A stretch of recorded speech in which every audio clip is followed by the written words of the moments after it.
황교안 신임 당대표 분주합니다. 새벽부터 첫 민생 현장으로 남대문 시장을 찾은 데 이어 오후에는 봉하마을을 방문합니다. 한편 청와대의 개각이 본격화하는 가운데 당으로 돌아온 인사들의 내년 총선을 위한 움직임도 빨라지고 있습니다.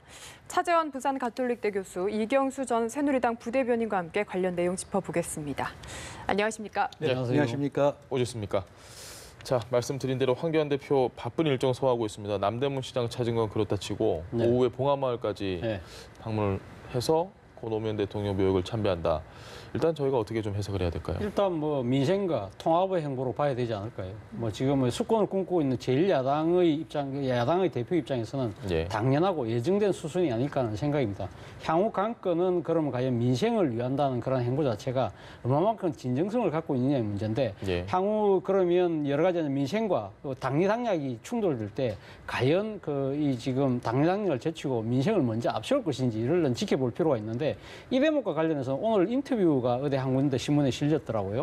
거기 보면 뭐라고 이야기를 했냐면 문재인 정권의 폭정에 맞춰서 장애투쟁도 하겠다는 이야기를 하고 있거든요. 그렇다고 한다면 일종의 좀 반대를 위한 반대쪽으로 갈 가능성이 높지 않을까. 그럴 경우에는 과연 민생을 지금 지금 우선시하는 그런 정당의 모습을 과연 갖출 수 있을지 그건 좀 우리가 지켜볼 대목인 것 같고요. 그리고 통합이라는 부분도 마찬가지입니다.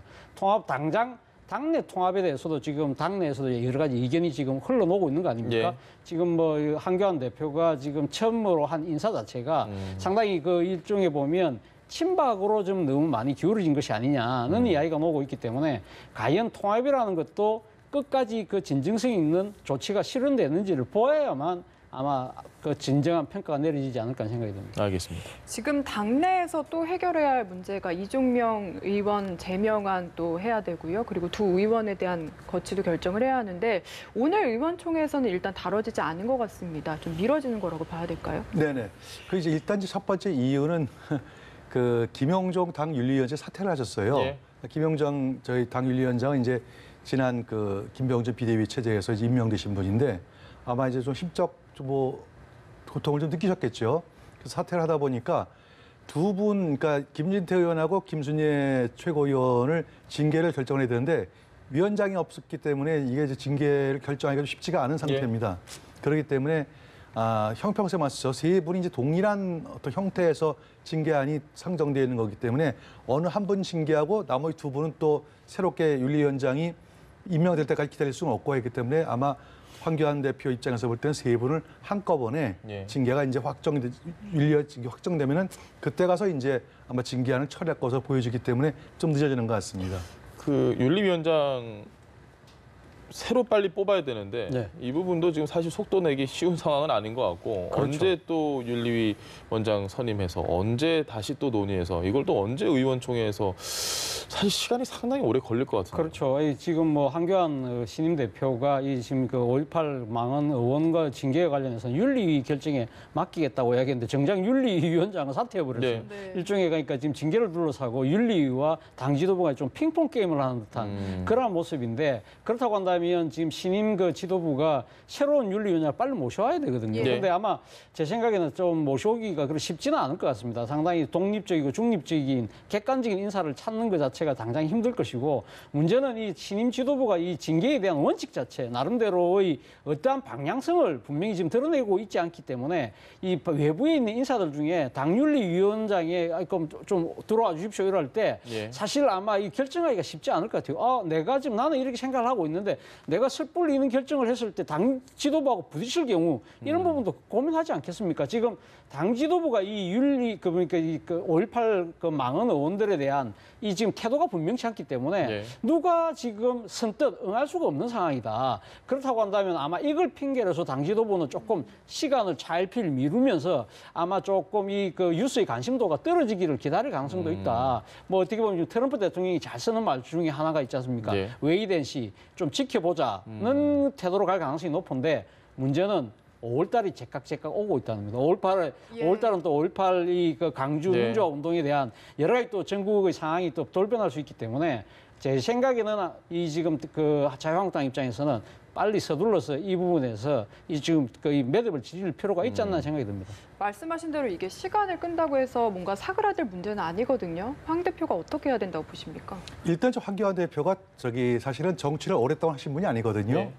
갑자기 이제 불과 한 50일 전에 이제 당에 입당해서 당 대표가 되셨기 때문에 어찌 보면 당의 국회의원이 누가 있는지도 제대로 다 파악 못했을 가능성이 굉장히 높습니다. 그래서 이제 한간에서 이번에 그 인사한 걸 보고 친박 위주, 친황 위주 이렇게 그렇게 평가하는 부분도 상당히 있는데 제가 볼 때는 그래서 그런 게 아니고 아마 모든 인재들을 갖다 충분히 검토할 만한 그런 자료가 아마 미처 준비가 안 됐을 거예요. 그래서 일단 본인이 이제 가장 가깝게 지냈던 분들 위주로 이제 인사하신 것 같고 윤리위 문제는 윤리위 어느 정당에 마찬가지입니다만 윤리위원회는 상당히 외부 인사, 중립적인 외부 인사를 모셔오거든요. 네.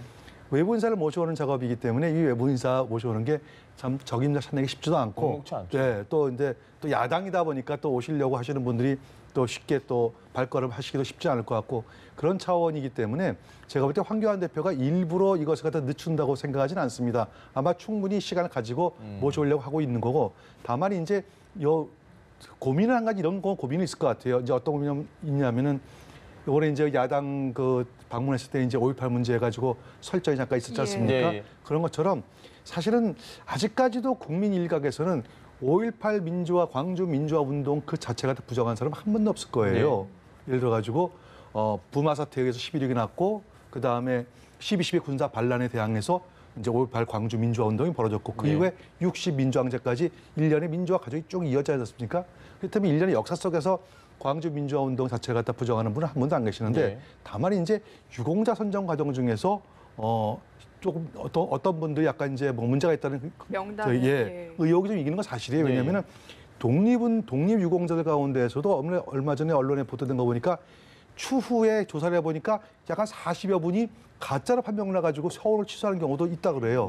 이런 것들이 보다 보니까 광주 민주화 운동 유공자 가운데서도 혹시라도 이런 분이 있지 않느냐. 만약에 이런 분이 있다면은 진짜 유공자들은 오히려 명예를 손상하는 일이 되니 그 부분을 한번 가려보자라는 부분이기 때문에 이 부분 가지고 어떤 당내에서 또는 또 국민 일각에서도 여러 가지 논란이 있기 때문에 쉽사리 5월 달에 온다 하더라도 어떤 문제가 크게 발생하지는 않을 거라 보여집니다.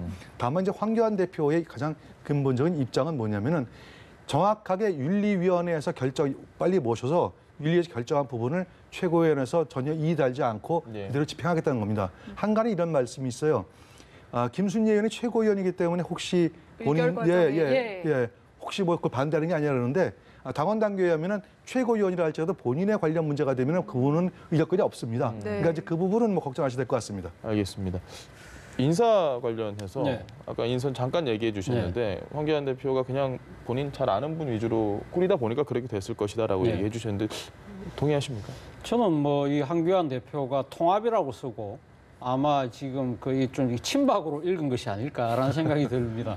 사실은 뭐 지금 당대표에 당선되고 나서 제일 처음에 한 것이 지금 2위로 지금 낙선한 오세훈 전 서울시장을 만나서 만찬하면서 같이 우리가 당내 화합을 도모를 하자는 이야기를 했고 또 한편으로는 또 여의도 연구원장의 당내 소장 개혁파라고 할 수 있는 이 지금 복당 그러니까 탈당 바른정당 갔다 왔던 김세현 의원을 내정하는 거 보면 나름대로는 아마 통합 행보를 하시는 것 같아요. 그런데 문제는 지금 그 뒤에 지금 인사를 보면 지금 이 당의 이제 조직과 또 내년에 지금 가장 큰 이 정치 현안인 이 총선을 지금 관장해야 될 사무총장의 원조 친박이라는 한성교 의원 지금 놓습니다만 한성교 의원이라든지 전략기획부총장의 추경호 그리고 당대표 비서실장 이현성 의원, 그리고 대변인의 민경욱, 전희경 의원, 이 네 분, 이 5분이 전부 다 친박이라는 계파와 자유로울 수 없는 분이라는 것이죠. 물론 본인은 뭐 당내에 친박 비박의 계파는 없어졌다. 뭐 그렇게 이야기는 하지만 또 혹자는 또 그런 이야기를 해요.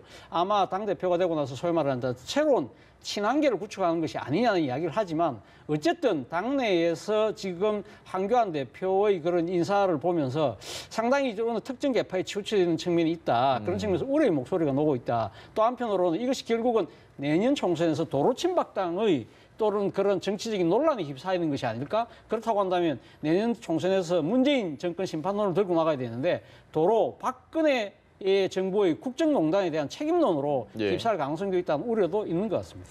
저는 이 개파 문제와 관련해서 궁금한 게 사실 황교안 대표도 그렇고 나경원 원내대표도 그렇고 비밖에 없다. 개파 이야기를 하지 말자라는 식으로 답변을 항상 하거든요. 그런데 엄연히 어쨌든 심정적으로 존재하는 개파를 이런 식으로 덮는다고 이 문제가 해결될지 이 부분 좀 어떻게 생각하십니까? 저는 이제 달리 생각하는 게 이미 친이 친박이라는 것은 두 분 대통령이 다 이제 영화에 몸이 되셨잖아요. 친이 친박계를 구분하는 것은 별 의미는 없다. 다만 이제 복당파, 다시 말해서 탈당했다가 다시 돌아온 복당파냐 아니면 잔류파냐 그게 문제인 것 같고 그다음에 아까 당직 그 자막에 나왔습니다만 거기 보면은 일단 사무총장 한성교 의원은 원조 친박이라고 할 수 있지만 어떻게 보면은 좀 제가 볼 때는 아마 성룡한테 동문이라는 게 좀 작용하지 않았을까 그런 생각이 들고 그다음에 두 번째는 이제 한성교 의원이 대외적으로 이제 방송사 출신이기 때문에 얼굴이 많이 알려주신 분이거든요. 그러니까 이제 본인이 볼 때 잘 아는 분을 선택했다고 볼 수 있고요. 그다음에 추경호 이제 의원 같은 경우는 전략기획본부장 부총장이죠. 그분 같은 경우에는 이제 총리실에서 같이 근무했던 분, 그러니까 친박이기 전에 자기 사람 이런 개념으로 저 봐야 될 것 같습니다. 그렇기 때문에 어찌 보면은 개파에서 친박계를 중요한 것이 아니라 오히려 황교안 총리가 그 본인이 알고 있는 인물들 가운데에서 편한 사람을 아마 선택한 것을 이렇게 한번 해석하는 것이 저는 그렇게 해석하고 싶습니다. 알겠습니다. 시계를 어제로 좀 돌려보겠습니다. 황교안 대표가 야당 대표들 만나서 첫 인사를 나눴는데요. 정의당 이정미 대표 만나서 얼굴을 좀 붉혔습니다. 한 언론에서는 무례했다라고 표현을 하기도 하던데 일단 저희가 영상을 좀 준비를 했는데요. 과거의 한국당 지도부들의 모습하고 좀 비교를 해봤습니다. 준비한 영상 보고 오시죠. 홍준표 대표가 취임 인사차 더불어민주당 당 대표실을 찾았습니다. 여야가 협조를 위해서 참적된 나라를 좀 풀어가십니다. 잘 도와주십시오. 네, 알겠습니다. 팔짱 한번 끼실까요? 홍 대표님.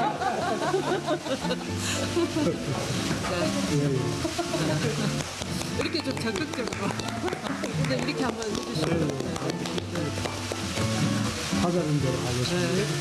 감사합니다.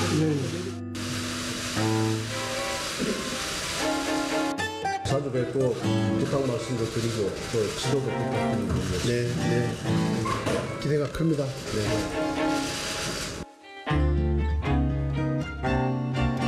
어쨌든 대표님 자주 뵙고 앞서 협치 이야기를 하셨습니다만 협치 부분이라든가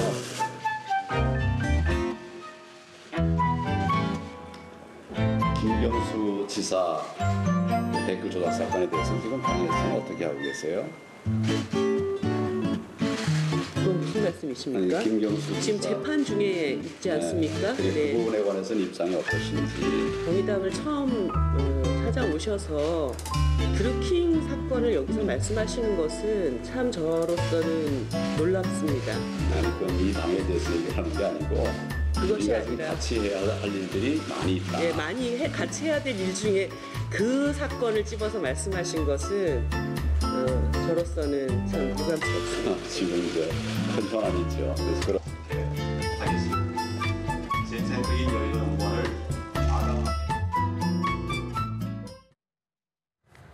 자, 저렇게 마무리했습니다. 세모 논란 황 대표. 사실 사실 알고 보니 선명했다로 하려다가 이렇게 저는 선명했다고. 어제 저 장면 보면서 우화가 하나 떠올랐는데요. 여우와 두루미 우화 있잖아요. 상대방 집에 갔는데 사실 먹을지를 못할 정도로 제가 생각할 때는 그렇습니다. 지금 이정미 대표가 어떻게 보면 이제 호스트의 입장이긴 하지만 그래서 이정미 지금 대표도 어제 5.18 망언에 대한 책임 있는 조치를 취해라 또 선거제 이야기도 하고 또 국회 파행에 대한 이야기도 했기 때문에 그러면 이정미 대표가 주인된 입장이 조금 도리를 잘못한 것이 아닐까라고 볼 수도 있지만 그러나 외형상으로는 이정미 대표가 호스트임에는 분명하지만 그러나 실질적으로는 황교안 대표가 사실상 주인 노릇을 해야 되고 본인 스스로가 밥상을 차려야 되거든요. 왜 저 행사가 있었습니까? 본인이 신임 당대표 됐기 때문에 지금 남의 당을 찾아가서 인사하러 간 거라고 한다면 자신이 그 상대가 먹을 수 있는 밥상을 차리고 갔어야죠. 그런 측면에서 보면 상당히 좀 문제가 있다는 생각이 드는데 그렇습니다. 무신경이라고 한다면 예. 이는 거대 야당의 대표로서 좀 오만해 보이는 것일 수 있는 것이고 의도가 깔린 거라고 한다면 상당히 정치 도의하고도 상당히 그 벗어나는 것이다. 그리고 특히 지금 그 드루킹 사건과 관련해서 정의당이 당사자 입장에 있는 것이 예. 바로 앞세 이 돌아가신 의원 노회찬 의원. 예. 노회찬 의원과 또 한교안 대표는 고등학교 동기고 친구입니다. 예. 그런 측면에서 본다고 한다면 저런 이야기를 그렇게 이야기하는 것 자체가 제3자 입장에서 봤을 때도 상당히 지극히 좀 부적절했다. 그런 측면에서 아마 한교안 대표의 어제 그 정의당 방문의 모습을 보고 사람들이 많이 당황하고 일각에서는 또 비난이 나온 이유가 바로 그런 이유가 있는 것이 아닐까 생각이 듭니다. 물론 이제 그 한교안 대표가 제가 볼 때 의도적인 발언을 했다고 생각하지 않습니다. 모르고 그냥 한. 예, 이제 저분이 이제 아마 노회찬 의원 생각했다면은 저런 말씀을 안 하셨을 거예요. 예. 이제 그건 이제 아마 순간적으로 잊어버리신 것 같고 예. 다만 이제 인사를 하러 찾아갔는데 정치인이잖아요. 인사를 하러 찾아가면 의뢰 덕담식으로 저 아까 자료화면 보시듯이 뭐 앞으로 잘해봅시다. 그러면 예, 열심히 하겠습니다. 제가 신의 잘 모릅니다. 많이 가르쳐 주십시오.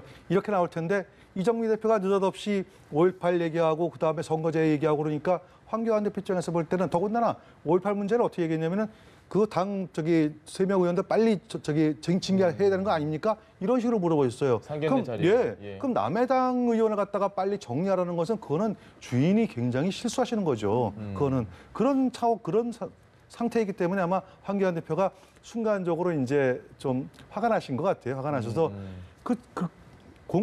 남의 당 얘기를 했는데 황교안 대표는 이 얘기했어요. 김경수 지사 드루킹 특검이죠. 드루킹 특검은 그거는 전체 국회의원들 합의해서 각 정당이 다 합의해서 한 거 아닙니까? 그러니까 공동의 관심사는 어떻게 할 겁니까? 이렇게 역으로 역지하는 거죠. 쉽게 얘기하면은 우리 당 개별적인 거를 얘기할 것이 아니라 공동의 관심사는 어떻게 할 겁니까? 라고 역지하는 거기 때문에 물론 이 듣기에 따라서는 황교안 대표가 좀 실수했다고 볼 수 있지만 어떻게 보면은 공동의 관심사를 물어보는 것이냐 아니면 개별적인 관심사를 물어보는 것이냐 이 차이에서는 제가 볼 때 황교안 대표가 크게 무리하고 보지 않습니다. 앞서서 알겠습니다. 민주평화당 찾아갔을 때도 정동영 대표가 5.18 망언 이야기를 했거든요. 이런 게 좀 연달아서 들으면서 당황했다 이렇게 봐야 될까요? 아무래도 그러니까 지금 정치는 사실 어떻게 보면 초보 아닙니까? 그래서 저는 뭐 초보 대표로서 좀 미숙한 행복 뭐 이런 측면에서도 좀 볼 수 있지 않을까 하는 생각이 드는데 모르겠습니다. 저는 한교안 대표가 상대에 대한 이 좀 배려나 이러한 부분들에 있어서는 사실은 정치를 하는 입장에서는 보면 약간 속내는 조금 뒤틀린다 하더라도 겉으로는 이렇게 조금 이 뭡니까 덕담도 하고 그런 웃으면서. 모습들이 어떻게 보면 프로의 모습인데 모르겠습니다. 뭐 좋게 이야기해서 솔직한 모습을 보여주시는지 모르겠습니다만 앞으로의 그 당 대표로서의 정치 행보 자체가 상당히 쉽지는 않겠다는 생각이 들더라고요. 이정미 대표 오늘 얘기했습니다. 뭐 어제도 이와 관련해서 얘기했는데 오늘 라디오 나와서 여러 가지 얘기했습니다. 그것도 저희가 준비했습니다. 듣고 오시죠. 드린 말씀에 대해서 어떤 답변이 없이 갑자기 그 질문이 툭 튀어나와서 저도 참 놀라웠는데요. 5개 정당 중에 유일하게 정의당에 와서 이 경남도지사 사건을 꼭 집어서 얘기를 했던 정치적인 배경은 첫 번째로는 새 당대표가 전투력을 제대로 보여주겠다라고 하는 과잉 의혹 있으신 거 아닌가. 하지만 그 점을 정의당에서 얘기했다는 건 좀 번지수가 잘못됐다. 드루킹 사건을 정의당에 오자마자 첫 이야기를 그것으로 꺼냈다는 것에 대해서 제가 너무 놀라웠고 너무 공감 능력이 떨어지시는 게 아닌가. 김현정의 뉴스쇼 나가서 한 얘기인데 중간에 진행자가 살짝 웃을 뻔하는 걸 아마 들으셨을 겁니다. 좀 약간 어이가 없다는 그런 웃음인데 어떻게 되죠? 공감 능력이 이제 이정미 대표께서 공감 능력이 떨어지는 것 같다라고 하시는 말씀에 이제 아마 조금 저도 동의하기가 어려운 게 공감 능력이라고 하는 것은 예를 들어 가지고 물론 뭐 같은 정치로서의 어떤 동일한 주제라든지 아니면 공통의 관심사, 국가 여러 가지 정책들 이런 분들은 뭐 얼마든지 얘기할 수 있겠죠. 하지만 처음 저기 찾아간 분한테 본인의 당 국회의원 3명 빨리 징계 왜 안 하냐.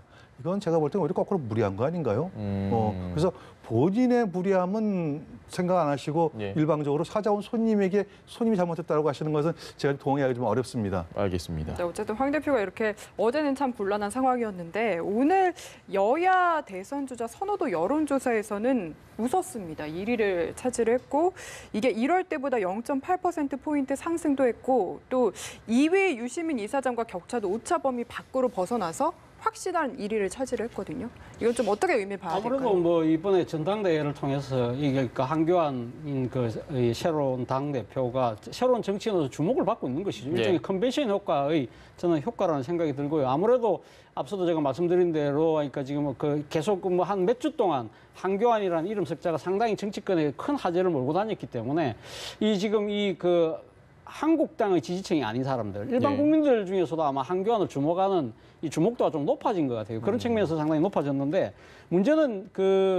이 지금 이 여론조사에 숨어 있는 그림을 좀 볼 필요가 있다는 거예요. 네. 숨어 있는 그림이 뭐냐?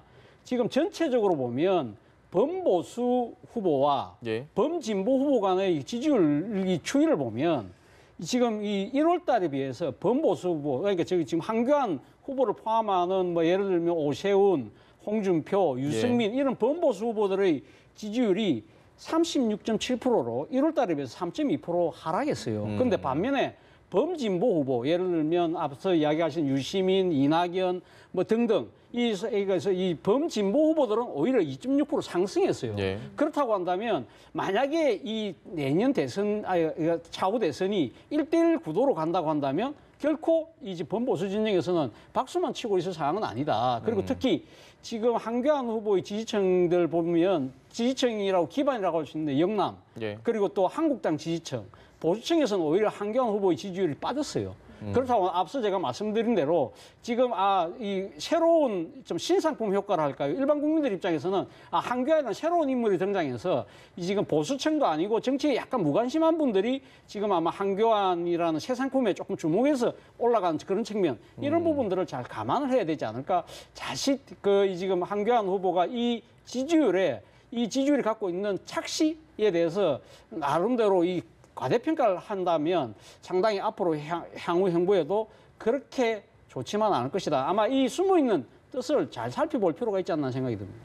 특이한 게 이번에 나온 여론조사가 인터넷 언론사가 리얼미터에 의뢰를 해서 한 건데 유시민을 포함해서 나온 건 처음입니다. 유시민 이사장이 포함이 된 건 처음이기 때문에 1위를 또 했어요. 범진보 쪽에서는.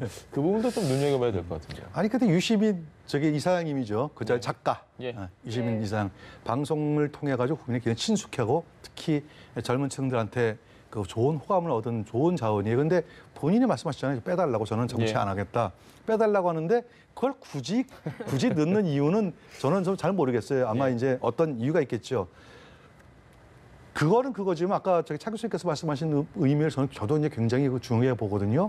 예를 들어 가지고 가만히 보면 황교안 대표만 제외하고 나머지 2, 3, 4, 5, 6까지가 전부 다 이제 소위 말하는 현 여권 후보들로 예. 이제 구성되어 있단 예, 말이에요. 그 다음에 이제 그 뒤에 가서 오세훈, 홍준표 이런 식으로 나가는데 예를 들어 가지고 만약의 경우에 황교안 대표가 만약에 낙마하게 되면은 이거는 뭐 완전히 문제가 큰 발생하게 되는 거죠.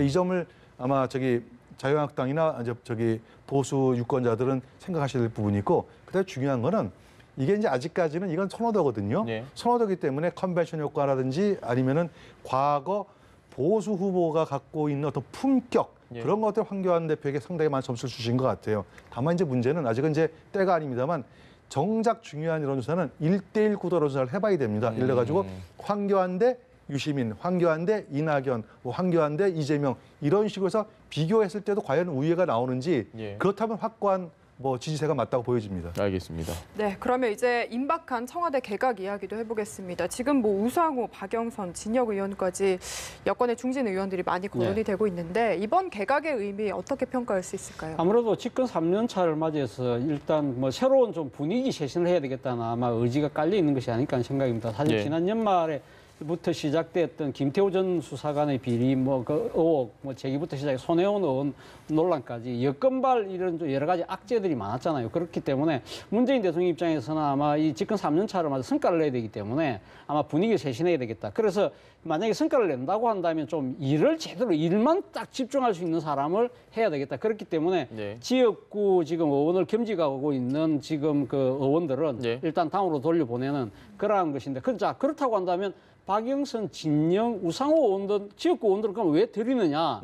이분들은 아마 내년 총선에 안 나갈 걸 전제로 해서 아마 들어오기 때문에 아마 오롯이 이 내각에 집중할 수 있을 거라는 생각을 했던 것 같고, 그리고 상대적으로 지금 당 출신들을 돌려보냄으로써 당정 간에 여러 가지 또 북통인 논란이 있을 수 있으니까 지금 기존에 있는 중진들을 데리고 옴으로써 당청 간 일체감도 그대로 갖고 가고, 또 하나 숨어 있는 의미는 이분들에게 새로 지금 만약에 박영선, 진영, 우상호 의원이 만약에 이 국무위원으로 발탁될 경우에는 아마 이분들을 차세대의 리더로 키우겠다는 그런 의미도 있고, 또 한편으로는 내년 총선에서 이런 당내 중진들을 이 국무위원으로 발탁하고 총선에 안 나가잖아요. 이렇게 되면 자연스럽게 세대 교체를 할 수 있는 그러한 상황도 만들어진다. 그런 여러 가지 다중 포석을 갖고 하는데, 문제는 이것이 돌려막기 인사라는 또 비난에서는 자유롭지 못하다는 점입니다. 박사님 생각은 어떠십니까?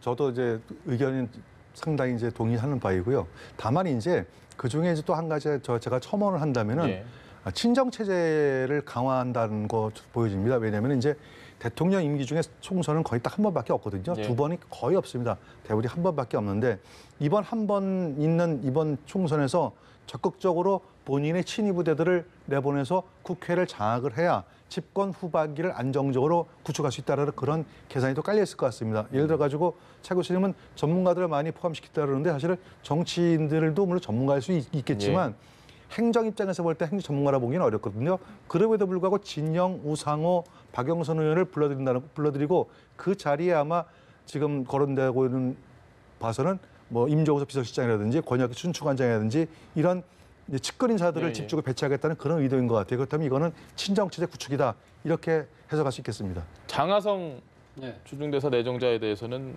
어떻게 평가하십니까? 이 부분도 마찬가지로 상당히 돌려막기 인사라는 비판이 상당히 큰데요.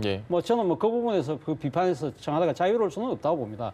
그러나 아마 문재인 대통령 입장에서는 장하성 정책실장을 주중대사로 보내고 남간표 안보실 차장을 지금 주일대사로 보내는 데는 나름대로 중국과 일본과의 관계를 개선하고 돈독하겠다는 뜻을 분명히 갖고 있는 것 같아요. 그러니까 예를 들면 장하성 실장이나 남간표, 그러니까 지금 안보실 차장 같은 경우는 청와대 지금 정부 출범 후에 그 지근거리에서 문재인 대통령의 국정 철학을 누구보다 잘 알고 있고 일종의 하나의 측근 복심으로 불릴 수 있는 사람들을 지금 중국 같은 경우는 지금 북한의 비핵화 문제가 일종의 상당히 조금 좀 딜레마에 빠져 있기 때문에 그런 측면에서 중국과의 소통이 상당히 강할 측면이 있는데 나를 대신해서 이야기해 줄 수 있는 사람을 보낸다는 측면이 있는 것이고, 일본에 지금 남간표 지금 차장을 보내는 이유는 일본과의 관계가 지금 한일 국교 정상화 이후에 최악의 관계로 지금 치닫고 있기 때문에 이걸 어떤 식으로 좀 풀어보겠다는 나의 그 신임을 갖고 있는 사람을 보내겠다는 그런 의미가 분명히 있다. 또 한편으로는 제가 생각했을 때는 장하성 정책실장을 지금 기용하는 데서 비판의 시각이 많은 것이 뭐냐면 소득주도 성장 정책을 통해서 상당히 지금 일종의 실증에 대한 책임이 있는 사람 아니냐. 왜 그 사람을 다시 중용하느냐의 부분인데 그 부분에 대해서는 아마 문재인 대통령 입장에서는 소득주도 성장 정책 실패한 거 아니다. 나 계속 이 정책을 밀고 가겠다는 강력한 의지의 천명이다. 마찬가지로 남간표 차장을 일본으로 보내는 것도 이 지금 남간표 차장이 했던 것이 남북 화해 협력, 이 새로운 물꼬를 트는 부분, 이것도 나도 지속적으로 하겠다는 그런 의지를 대외 내적으로 선포하는 그런 의미가 있다는 생각이 듭니다. 쓰는 사람만 쓴다는 쓴소리가 있습니다. 이 삼쓰 어떻게 보십니까? 저는 쓰는 사람 쓰는 걸 나쁘다고 생각하지 않습니다. 왜냐하면은 흔히 이제 주일,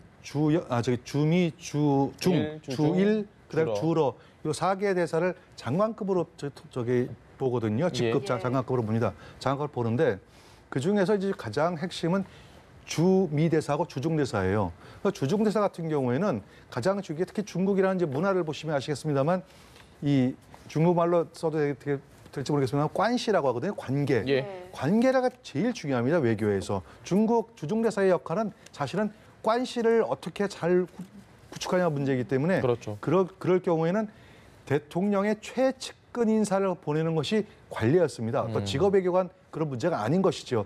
그런 차원에서 이제 장하성 그 실장이 가는 거에 대해서는 뭐 일부에서 외교 경험도 없는데 잘 하겠느냐 그런 걱정하실 필요는 없습니다. 잘 하실 거예요. 가면은 정부의 뜻 그다음에 대통령의 뜻만 정확하게 전달하면 되는데 다만 이런 건 있어요. 어떤 게 있냐면은 아까 관시 말씀드렸지 않습니까? 장하성 실장이 얼마만큼 관시를 할지 그건 의문이에요. 좀 솔직히 말씀드려가지고 어떤 측면에서? 왜냐하면 이제 예를 들어가지고 중국의 공산당 인맥을 얼마만큼 아는지 그다음에 그분들하고 충분히 어떤 맺을 수 있는지 왜냐하면 교수 출신이잖아요. 그것 때문에 조금 저는 이제 의문을 갖는 거고 저는 오히려 이 부분이 문제가 아니라 주미대사 문제를 거기서 그냥 알 수가 없어요. 조윤재 대사가 이번에 유임됐지 않습니까? 이건 제가 볼 때는 오히려 저는 만약에 사강 대사를 갖다가 사강 대사를 만약에 선임한다면 주민대사가 제일 먼저 바뀔 줄 알았어요. 왜냐하면 지금 트럼프 행정부하고 한국 정부하고 상당히 겉으로 보기엔 좋은 관계 같지만 내밀을 볼 때는 굉장히 어려운 관계거든요. 지금 한미합동훈련도 다 그만둔다 그러죠. 그다음에 공화당하고 민주당 내에서 지금 대한민국 정부에 대해서 보여지는 외신을 통해서 보여주는 것들 이런 것들 갖다 잘 풀어야 되는데 조윤재 대사는 사실은 경제 전문가세요. 경제 전문가가 과연 그 미국의 공화당이나 혹은 민주당의 의회 지도자 또는 트럼프의 핵심 측근들 그분들하고 얼마나 관계를 맺고 한국 입장을 설명하셨는지 특히 북핵 문제를 해결하기 위해서 얼마나 노력하셨는지 전 솔직히 의문이에요. 더군다나 즉 강경화 장관이 특히 대미 쪽에서는 상당히 약점이 있다는 것이 외교가의 중평이거든요. 그러면 주미 대사라도 이번에는 제가 볼 때 좀 더 안보 전문가라든지 혹은 굉장히 좀 미국의 사회에 정통하시는 분이 가셨어야 되는데 오히려 주미 대사는 유임되고 나머지 세 대사가 전부 다 새로운 부로 갔다는 거는 제가 볼 때는 좀 약간 의문이 들지 않을 수 없습니다. 그 부분에 대해서 저도 사실 생각을 깊게 못했던 부분입니다. 주미대사 유임에 대해서 이건 좀 문제가 있다라고 얘기를 해주셨는데 어떻게 생각하십니까? 저는 뭐 지금 그 조윤재 대사가 유임된 부분에 대해서는 아마 지금 그 문재인 정권이 출범하고 난 뒤 한미 관계에 큰 이 파탄은 없었다. 예를 들면 사드 배치 문제 둘러싸고 상당히 한미 간의 갈등이 고조됐었는데 그 이후로 잘 풀렸고 그리고 또 지금 이 북한과의 그 지금 그 관계 전환 이내에서도 상당히 그 문재인 대통령과 트럼프 대통령과 소통이 어느 역대 정상들보다 훨씬 더 잘 되고 있다. 그런 측면에서 아마 조윤재 대사의 역할이 보이진 않지만 잘 하고 있다고 아마 판단하는 것 같아요. 그리고 또 하나는 조윤재 대사가 그러니까 2012년 대선 그리고 또 2017년 대선에서 이 지금 문재인 대통령의 그 경제 정책을 비롯한 모든 정책을 총괄하면서 문재인 대통령의 그 국정 철학을 누구보다 잘 안다는 겁니다. 그리고 또 이 조윤재 대사가 사실은 이 지금 학자 출신이긴 하지만 노무현 정부 때 주영 대사를 했어요. 영국 대사를 했고 이랬기 때문에 대사직을 상당히 잘 알고 잘 수행을 한다. 그리고 앞서도 제가 말씀드린 대로 문재인 대통령의 사실 어떻게 보면 가장 그 생각을 잘 아는 사람이다. 그렇다고 한다면 미국 정부 입장에서는 조윤재 대사를 통하면 문 대통령 생각을 읽어낼 수 있구나. 그런 측면에서 큰 하자는 없었다. 그렇다고 한다면 굳이 바꿀 필요가 있을까라는 생각을 했지 않았을까 하는 생각이 듭니다. 알겠습니다. 대사 관련해서 하나만 더 질문을 드리자면 주중 대사는 두 분 다 큰 문제 없다고 하셨는데요. 사실 전임 현 노영민 비서실장 같은 경우에도 문 대통령의 측근이지 않습니까? 근데 맞습니다. 별로 좋은 평가는 못 받았거든요. 근데 이제 그 좋은 평가를 바꿔는 이제 어떤 문제냐면은 사실은 중국 입장에서 볼 때는 역대로 그랬어요. 주중대사로 내정되시는 분은 정말 대통령의 최측근이었습니다. 나름대로. 그런데 그 부분에는 문제가 없었는데 다만 측근은 오시는 거는 참 좋은데 와서 얼만큼 본인이 중국의 핵심 당의 간부라든지 정부의 요직 인사들하고 얼만큼 노력을 했느냐 하는 문제들을 이제 그 부분이 좀 미흡했다고 보여지는 게 노영민 대사 이제 그 부분이거든요. 그래서 아마 장하성 실장을 우려하는 거는 뭐 회전문 인사가 됐던 그거는 저 걱정할 필요가 없다고 말씀드렸고 가장 중요한 것은 이번에 가시게 되면은 철저하게 관계를 유지할 수 있는 그 루트를 빨리 찾아서 대한민국 정부의 이익을 위해서 노력해 주시길 기대합니다. 알겠습니다. 이제 이틀 뒤면 국회가 모처럼 문을 엽니다. 사실 뭐 이게 뉴스거리인지도 모르겠습니다. 당연히 문을 열고 일을 했었어야 됐는데 근데 오늘도 보니까 뭐 미세먼지를 가지고 여야가 싸울 줄 몰랐거든요. 서로 뭐 빨리 법안 마련 안 됐다. 정부 대책이 별로였다.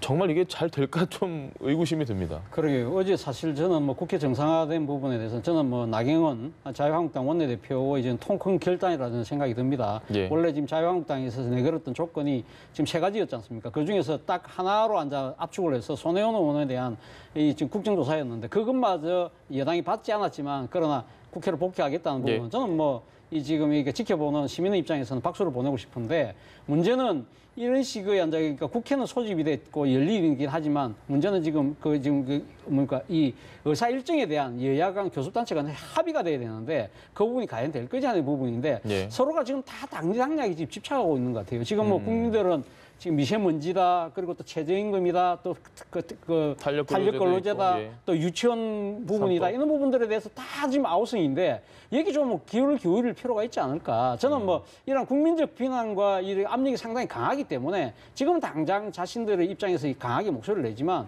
저는 결국은 뭐 일단 국회가 뭔가 생산적인 모습은 이번 3월 달에 보여주지 않을까라는 막연한 기대를 갖고 있습니다. 이 박사님께도 한마디 들어봐야 될 것 같습니다. 일단 황교안 대표가 들어선 아마 첫 번째 작업일 거예요. 그동안에 여러 가지 문제가 있어서 국회 못 열었는데 황교안 대표가 들어오면서 무조건 일단 국회를 열어야 된다는 그런 그러니까 강력한 의지가 있었던 거죠. 장외 투쟁이고 어쨌든 국회를 열어야 된다는 그런 의지가 반영된 것으로 이제 해석이 되어지고요. 다만 의사 일정 합의하는 과정 중에서 사실은 자유한국당이 내세운 것들보다는 오히려 가장 큰 문제는 나머지 3당들이 요구하는 부분들이지 않습니까? 선거제 문제. 이 문제가 아직까지 해결이 안 됐기 때문에 아마 쉽게 어떤 의사 일정 합의하는 데는 어려움은 좀 있을 것 같습니다. 알겠습니다. 네, 차재원 부산 가톨릭대 교수, 이경수 전 새누리당 부대변인과 함께했습니다. 말씀 감사합니다. 네, 고맙습니다.